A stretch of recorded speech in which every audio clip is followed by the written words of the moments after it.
अमृत juice घ्यायच्या अगोदर त्यांना काय त्रास होता आणि अमृत ज्यूस घेतल्यानंतर त्यांना काय रिझल्ट आला हे त्यांच्याच तोंडून सांगतील. आजी तुम्ही सांगा, हे अमृत ज्यूस घेतल्यानंतर तुम्हाला काय, अमृत ज्यूस घेण्याच्या आधी काय त्रास होता आणि अमृत ज्यूस घेतल्यानंतर तुम्हाला काय फरक वाटला तो सांगा तुम्ही.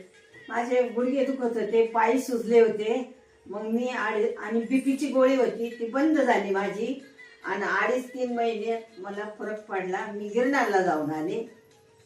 बघा, ह्या आजींनी 6 महिन्यापूर्वी मी ह्यांना अमृत ज्यूस दिलं होतं. तर अमृत ज्यूस घेतल्याच्या नंतर त्यांना 2.5 महिन्यात इतका छान रिझल्ट आला की त्यांना ते गिरनारला जाऊन आले. गिरनारला जाऊन 10,000 पायऱ्या चढून आणि उतरून आले. त्यांना गुडघ्यांचा त्रास होता.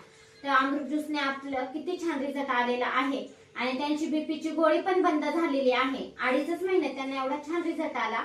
मग हे अमृत ज्यूस हे सगळ्यांनी घेतलं पाहिजे. अमृत ज्यूस हे अमृत आहे आणि हे सगळ्यांनी घ्यावं असं आजींना पण वाटतं.